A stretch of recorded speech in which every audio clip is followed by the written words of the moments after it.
Buenos días, compañeros. El día de hoy les voy a hablar sobre lo que son los paradigmas epistemológicos occidentales. Tenemos entonces que el paradigma epistemológico está basado, o se puede decir que son unas guías que se deben tener para la formulación de un proyecto.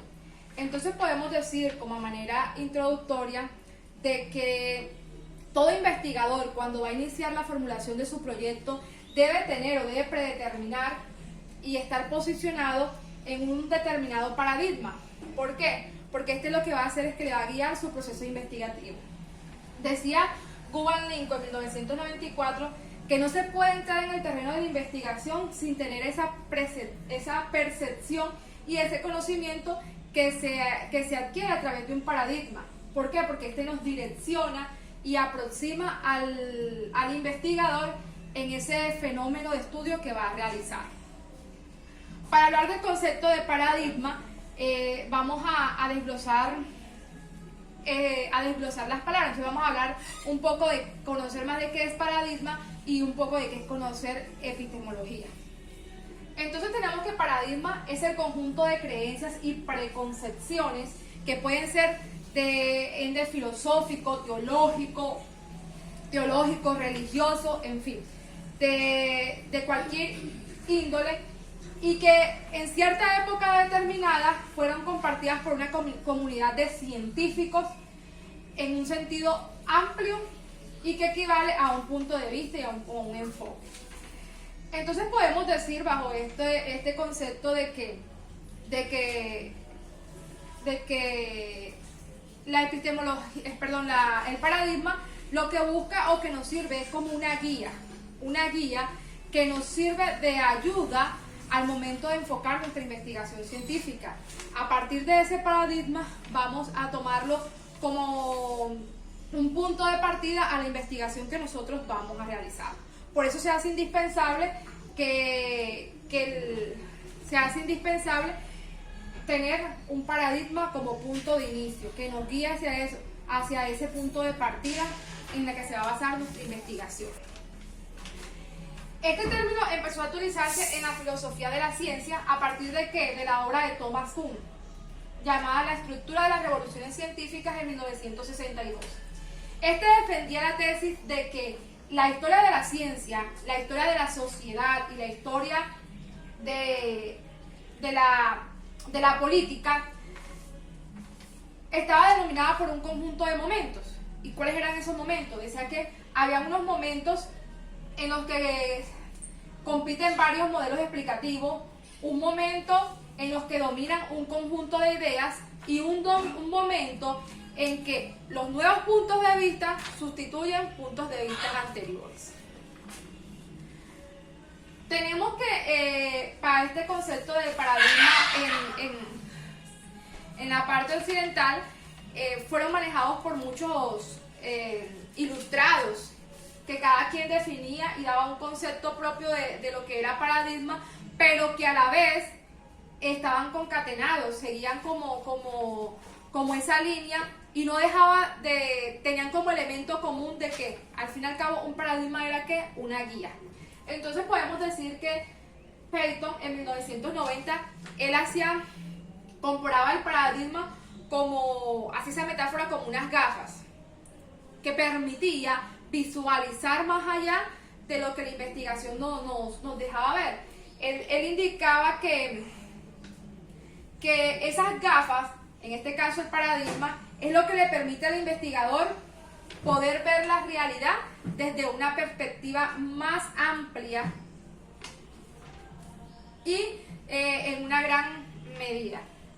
Luego tenemos el pensamiento de Kuhn en 1962, que era lo que le decía anteriormente. Nos dice que los paradigmas sirven siempre como una guía, como un punto de partida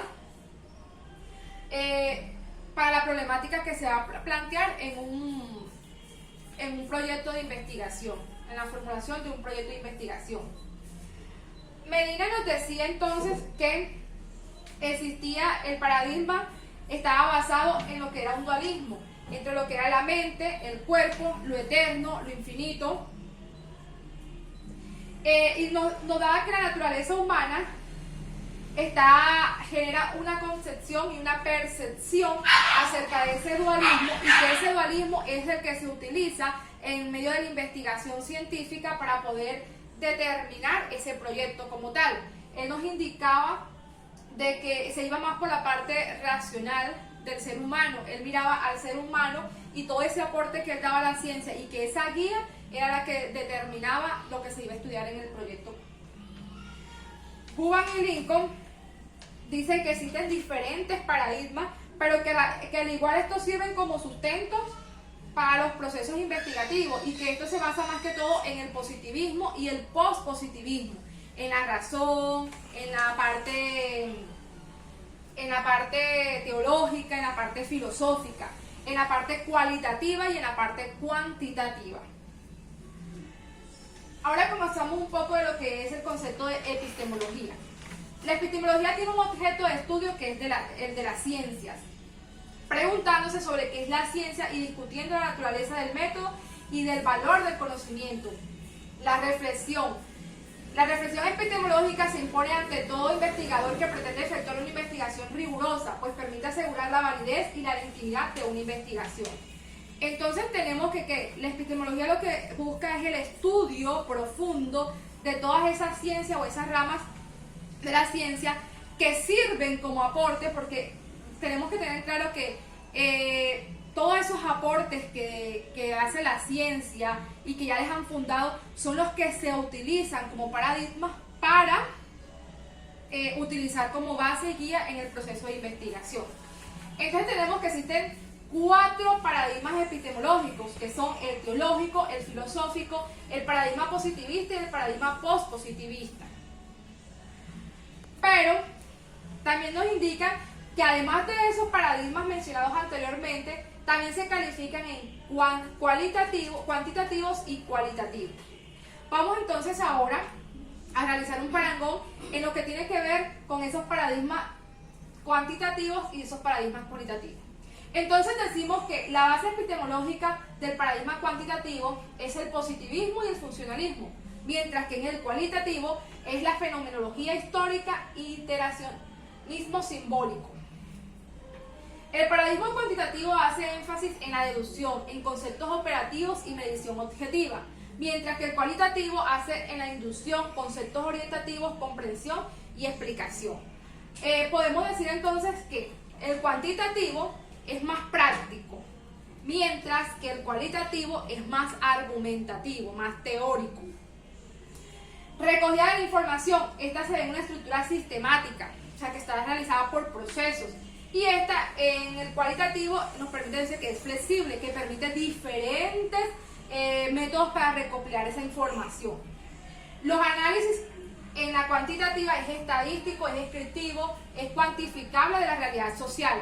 Se basa en estadísticas. En la parte cuantitativa esto se basa en estadísticas, en números, cantidades, mientras que en la parte cualitativa, como les decía, es interpretacional, o sea, es de interpretación, es de argumento, explican los discursos y las estructuras latentes de esos discursos. El alcance de los resultados en la cuantitativa hace una búsqueda cuantitativa de leyes generales de la conducta, mientras que en el cualitativo búsqueda cualitativa de los significados de la acción humana.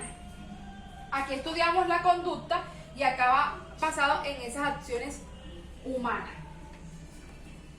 Entonces hablemos un poco más a fondo de lo que es un paradigma cuantitativo. El paradigma cuantitativo está más ligado a esa perspectiva distributiva de la investigación social, que es el resto. Básicamente persigue la descripción lo más exacto de lo que ocurre en la realidad social. ¿Pero qué? Lo que hace es que se basa en las estadísticas. Estas estadísticas pueden ser por medio de encuestas, análisis estadísticos. ¿Qué es lo importante aquí? Lo importante aquí es construir un conocimiento objetivo. Tenemos que tener claro esto. Es un conocimiento objetivo, deslindando de posibles distorsiones de información que pueden generar los sujetos desde su propia subjetividad. O sea, en esta parte del paradigma cuantitativo se basa más que todo en la objetividad, en lo que se encuentra establecido, en los resultados que se arrojan a través del proceso de investigación. mientras que en el cualitativo, este se basa, es más subjetivo, va más a la interpretación que da el ser humano sobre la investigación. Entonces, ¿qué permite esta objetividad? Establecer leyes generales de conducta humana a partir de ¿qué? De la producción de generalizaciones empíricas. Mientras que el paradigma cualitativo lo que nos indica o va más ligado a esa parte estructural, a esa dialéctica, como les decía anteriormente, a esa parte de argumentación. Centra su atención en comprender los significados que los sujetos infieren en las acciones y conductas sociales. Se utiliza esencialmente técnicas basadas en el análisis de ¿qué? Del lenguaje, como puede ser la entrevista, grupos de discusiones, historias de la vida, técnicas de creatividad social.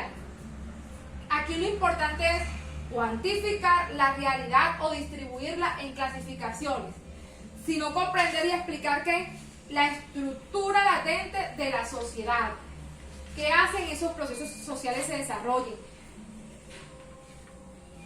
Dicho de otra forma, desde este paradigma se intenta comprender cómo la subjetividad de la persona, o sea, sus motivaciones, sus predisposiciones, sus actitudes, explican en sí el comportamiento del ser humano dentro de la realidad. Vamos a hablar entonces de lo que es el paradigma teológico. El paradigma teológico tiene su central en la religión. La parte teológica era la reina de todas las ciencias, a las cuales debía supeditarse la rectitud y el grado de verdad de los demás disciplinas. El hombre era un ser privilegiado que participa de la filiación divina y todos los hombres juntos forman una comunidad unida por la fraternidad universal. Y esta fraternidad da origen a una ética centrada en el amor que deberá caracterizar la cultura cristiana. Los paradigmas teológicos se basan más que todo, su fundamento van en la religiosidad. Estos enfocaban su investigación en lo que tenía que ver con Dios, pues se decía que todo lo que existía provenía de Dios, y ellos se basan más que todo, o sea, su tema de estudio es la Biblia. Dice que todo lo que se encuentra escrito de la Biblia son procesos científicos que se han dado a través de la historia. Por eso, su parte central es la religión como tal. Claro que se han dado nuevos paradigmas donde han tratado de ir evolucionando y no solamente le dan esa parte a lo que tiene que ver con lo religioso, con la iglesia como tal, sino que más a procesos investigativos donde introduce o se va creando la ciencia. El paradigma filosófico. Ya en el paradigma filosófico se deja un poco atrás la religiosidad y se basa más que todo en la razón. Durante estos últimos siglos de Edad Media y específicamente en el Renacimiento, el punto de apoyo referente lógico va pasando lentamente de la religión a la razón, de la teología a la filosofía de la ciencia. Se comienzan a aceptar ideas en la medida en que concuerden con la lógica y el razonamiento, con los argumentos de razón y no por tradición o por exigencia dogmática. Entonces, ¿qué nos dice? Que ya aquí, en estos paradigmas filosóficos, se utiliza es la razón, se deja el estudio de la religiosidad, o sea, ya no todo proviene de la Biblia, ya no todo proviene de Dios, ya no todo es producto de la iglesia, sino que ya los seres humanos comienzan a pensar. Y es aquí donde surge el tema de las universidades. La gente comienza a ilustrarse, ya la gente comienza a investigar científicamente si todo lo que estaba consignado o lo que se venía trabajando y diciendo anteriormente era realidad, porque se hacía un proceso de investigación científica a través del razonamiento. Ya la persona tenía la capacidad de pensar y de investigar por sus propios medios si lo que se estaba planteando en las teorías anteriores eran ciertas o no eran ciertas, pero basados en ¿qué? En el razonamiento sobre una investigación científica. Hablamos entonces del paradigma científico positivista. Entonces nos dice que la idea central sostiene que fuera de nosotros existe una realidad totalmente hecha, acabada y plenamente externa y objetiva, que nuestro aparato cognoscitivo es como un espejo que la refleja dentro de sí, o como una cámara fotográfica que copia pequeñas imágenes de esa realidad exterior. De esta forma, ser objetivo es copiar esa realidad sin deformarla, y la verdad consistirá en la fidelidad de nuestra imagen interior y la realidad que se presenta. ¿Qué nos trata más o menos de informar los paradigmas científicos positivistas? Esto nos ve desde un punto objetivo. Ellos dicen que todo lo que se debe demostrar, que todo lo que somos nosotros o lo que tiene el ser humano, que se interioriza en el ser humano, es lo mismo que se debe visualizar desde la perspectiva fuera, desde el punto de vista interno, es lo que se debe proyectar hacia el externo. O sea, debe ser lo mismo que el ser humano tiene en su parte interna, es lo mismo que se debe proyectar a la parte externa. Y nos hace la comparación con un espejo, que nos vemos en un espejo, que lo mismo que estamos aquí es lo mismo que se está reflejando allá. Por ende, es igual. El paradigma científico positivista valora, privilegia y propugna la objetividad del conocimiento, el determinismo de los fenómenos, la experiencia sensible, la cuantificación aleatoria de las medidas lógicas formal y la verificación empírica. Ellos tratan más de estudiar ese conocimiento que se va adquiriendo a través de la experiencia. No requieren tanto del estudio, sino de la experiencia. Se basan en investigaciones objetivas. Ha dominado nuestra cultura durante varios siglos, ha ido formando la sociedad occidental moderna y ha influido significativamente en el resto del mundo. Consiste, entre otras cosas, en la afirmación fuerte y exclusiva del individuo, del singular, del particular, en la visión del universo como si fuese un sistema mecánico que se rige por las matemáticas como reglas epistémicas del conocer. Los modelos matemáticos dan la estructura de la totalidad y de su síntesis. Como les decía anteriormente, como esta es objetiva, se basa en lo que está. Y pone como ejemplo los modelos matemáticos, porque simplemente los modelos matemáticos, o sea, una fórmula matemática, ella nunca cambia, siempre va a ser la matemática de ayer, es la misma matemática de ahora. Por ende, siempre va a ser lo mismo, se basa en la objetividad, no depende de cómo lo interpreto yo, no depende de cómo lo interpreta otra persona, sino de lo que se encuentra objetivamente escrito. Ahora hablemos sobre los paradigmas pospositivistas. Comienzan a gestarse a finales del siglo XVIII y llegan a su desarrollo pleno en la década de 1950 y 1960.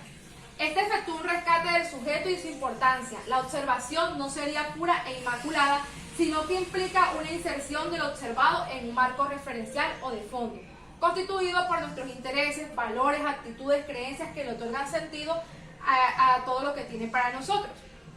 Entonces, ¿qué nos indica esto? Ante el positivismo era la parte subjetiva, cuando le decía anteriormente, y esto se ve que es el método cuantitativo y el método cualitativo. Los métodos anteriormente mencionados son cuantitativos, el positivista es cuantitativo y el método pospositivista es cualitativo. ¿Qué nos indica esto? Es la percepción, o sea, sí depende mucho de la observación. Tenemos dos elementos importantes aquí, que es la observación y la subjetividad de la persona. Entonces, ¿qué transmiten los paradigmas positivistas? Esto influye en que toda la observación que se logra analizar, todo lo que nosotros busquemos, la información que recolectemos, va a estar basada en mi subjetividad, en la interpretación que yo le puedo dar.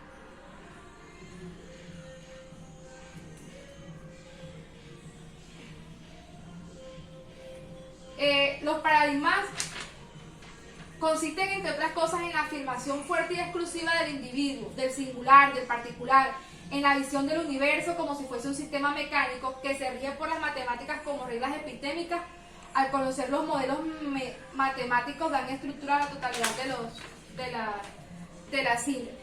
Bueno, entonces, como decíamos anteriormente, la diferencia que hay entre el positivismo y el pospositivismo es que uno abarca desde la parte objetiva y el otro de la parte subjetiva, mientras que en el positivismo se ven las cosas de forma objetiva, el concepto ya está predeterminado, simplemente la sociedad o el ser humano va a reflejar lo que es internamente, es lo que se va a ver dentro de esa investigación, mientras que en el pospositivismo depende de la observación, pero desde el punto de vista que nosotros como seres humanos le arrojamos a esa investigación.